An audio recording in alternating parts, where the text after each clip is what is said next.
Hello there, Chad Weber here. Let's talk about lead conversion.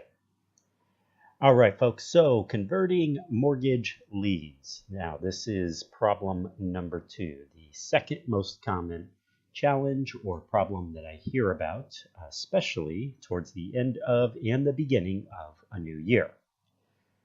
So it's only going to take a couple of minutes here to shed some light on the issue and what's really happening, the forces at work that are causing uh, the quality of leads to seem substantially worse than they really are. So I sometimes reword the problem of, hey, I need to convert more leads into, hey, the leads I'm generating kind of suck, right? They both tend to be pretty much the same forces at work. So let's talk about the culprit as to what is likely at the core of what's causing lead conversion issues. Now, I'm going to just kind of gloss over one other glaringly obvious potential culprit, and that is just the purchase of really crappy leads. Okay, if they're leads that are being highly oversold and they're being promised things in exchange for giving up their information, such as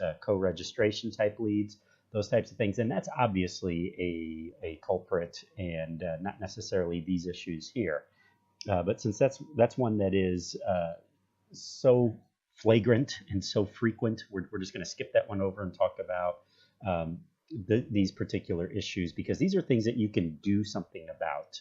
When you're purchasing leads, there's nothing you can do about the quality of those outside of just stop buying them. Okay, so let's talk.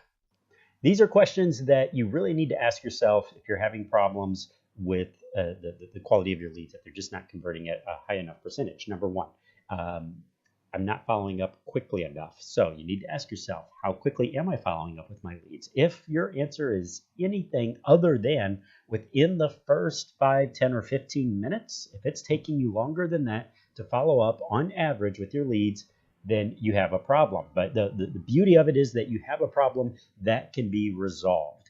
And let me tell you, folks, I've confirmed again and again and again and again with high producers. And when I say high producers, I'm talking loan officers and loan officer teams closing 10, 15, even 20 loans a month on average. These are the guys saying, hey, once we boosted our the speed of our follow up from say 30 to 45 minutes to an hour to, hey, we're getting to our leads within the first 10 to 15 minutes, we saw a huge jump in lead conversion. So yes, it makes that big of a difference. You got to make the change. Okay, I'm not following up often enough. So you have to ask yourself, how often am I following up? So the touch point, guys, oftentimes I see that loan officers are so concerned about upsetting the leads, upsetting them by over responding. So they say, well, I'll only send them, maybe two contacts a month. But guys, that's just not enough in today's world. And the reason for that is the chances with such low open rates with forms of commercial communication, the chances of that those two messages even being seen are actually lower than the chances that they will be seen. Okay, the chances, or I'm sorry, the chances, yeah, the chances that's not seen is higher than the chances of it actually being seen. No, I apologize, I kind of mucked that one up. So the bottom line is today you do have to follow up more frequently. So how about this? My follow-up cycle isn't long enough. Okay, so especially if you're targeting purchase folks and you're reaching them early in that sales cycle, you and I already know that could be 6 to 9 months before they're ready to buy, right? It could take a long time for them to find a house. So if it's January and they're saying, hey, I'm probably not going to buy until summer, then it could be June, July, August, September, and sometimes they overestimate how quickly they'll get things done. It could even be close to fall or winter before they actually get into a home. So if your follow-up cycle, if your lead nurturing isn't long enough, then chances are that's a huge contribution to the problem. My nurture content doesn't cover enough channels. So are you just sending emails or just emails and phone calls or just email, phone call, and text messages? Why aren't you using Facebook? Why aren't you using voice drops? Why aren't you using Messenger? Why aren't you using these other mediums and channels, guys? You should be using YouTube. You should be using multiple forms of communication. My content isn't relevant enough to my audience. Are you using behavior-based targeting? Okay, so I know I mentioned that on the second to last bullet point there, but hey, let's talk about it now. It's not relevant if you're not tracking their behavior with some sort of tracking pixel that tells you what stage of this the buy cycle they're at and what they're doing at the moment.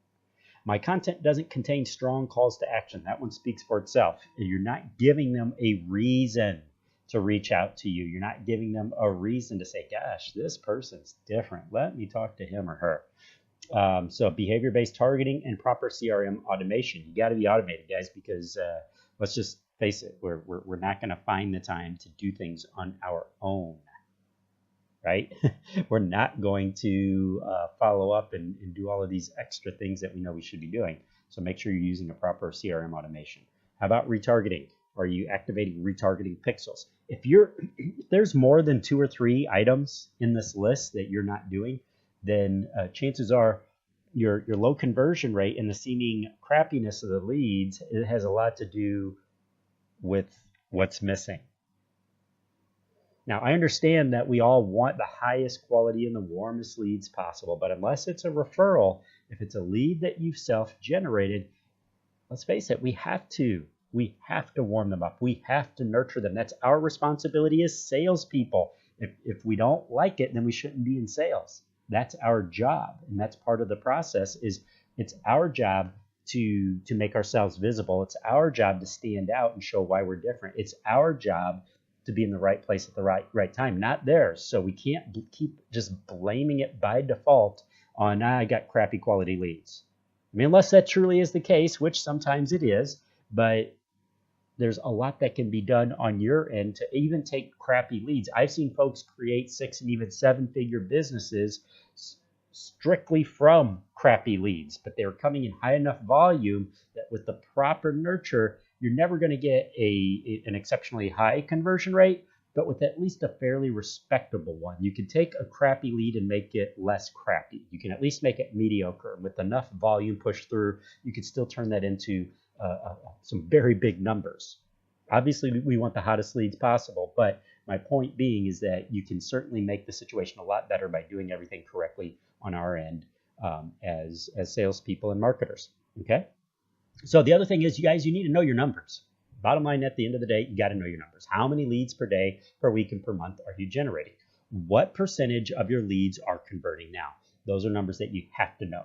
At what stage do most leads convert? So you need to be able to look at your past 6 to 12 months and actually average out the numbers. These are important metrics and statistics, folks, because we are looking for holes. We're looking for weaknesses. We're looking for a means by which to compare our actions, activities, and what we're spending our money on and what we're spending our time on. These are all numbers that help us ascertain where our funds should go, where our time should be spent. Without hard numbers, if we're just doing guesswork and saying, well, that's good enough, I'm sorry, then we're shooting ourselves in the foot again. We need to know these numbers so that we have a means to actually implement and deploy strategies and turn around and after a month or 2 or 3, be able to say, hey, this is where my funds are going. This is where our strengths are. Here's where our weaknesses are. And here's what we're going to do about it.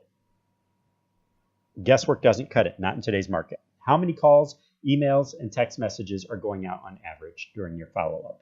Are you asking clients what made them choose you? So here's a giant gold nugget for you guys. If you're not doing this already, I strongly recommend that you do, because you're going to learn a lot. Hear it straight out of the mouths of your clients. So the folks that actually decide to take an application with you, move forward with you, we should be asking every single one of them. Hope you don't mind me asking, but what made you choose me? Because once you start to see the patterns that come out of that, you can take action on it, and that will help you improve your conversion. If you start to see at what stage of the cycle are most of your leads converting, and then what's actually making them convert, you can do more of it and do less of the things that are wasting your time and money.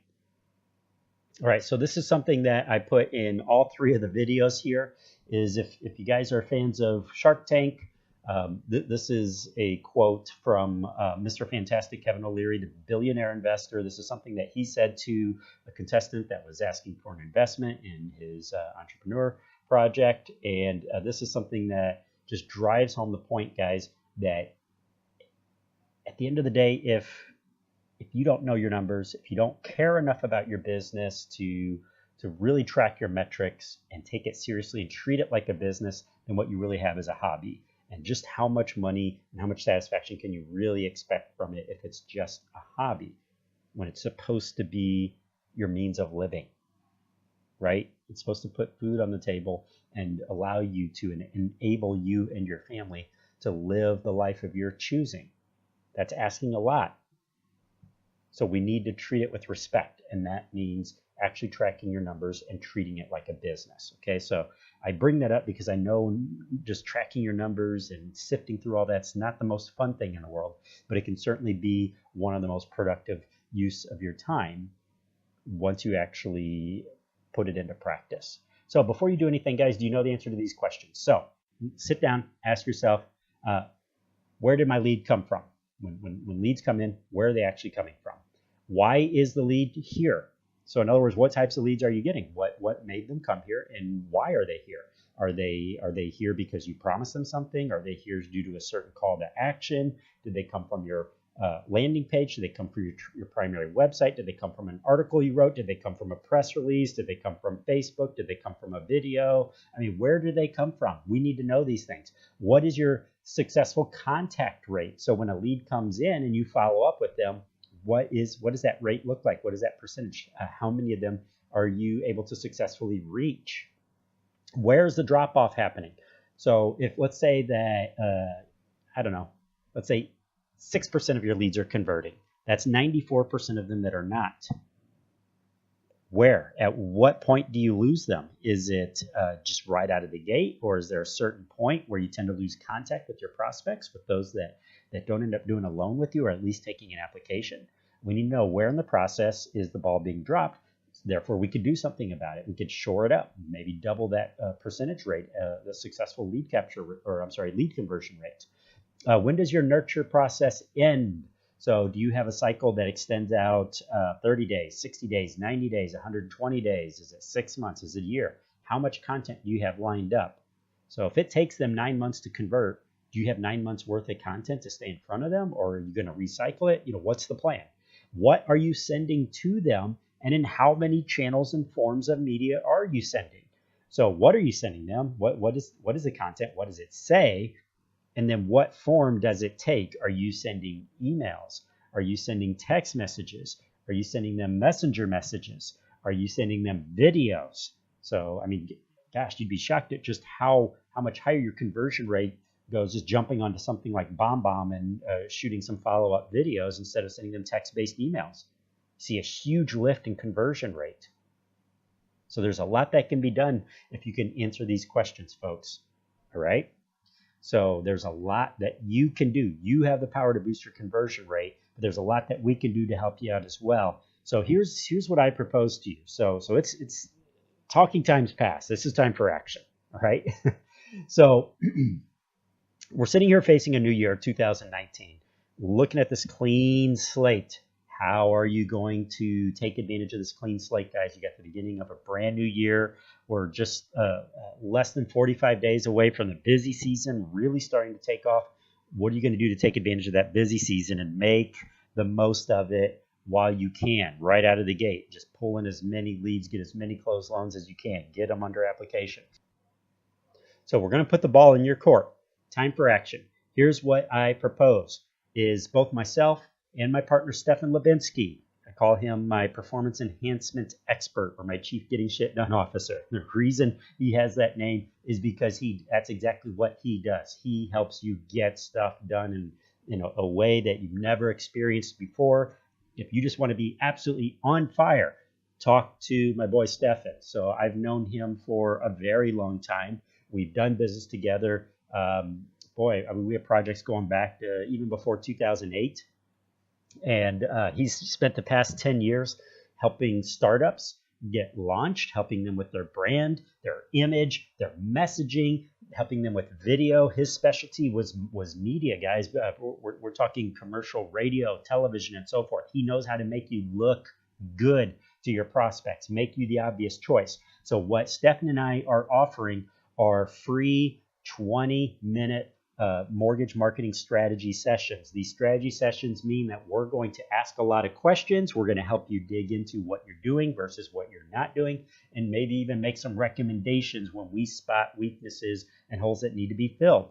So the bottom line is these are free conversations, folks. Yes, I would love for you to sign up with one of my programs. Yes, I would love for you to hire either myself, Stefan, or both of us as coaches. But you know what? Whether you do or not, these are free conversations.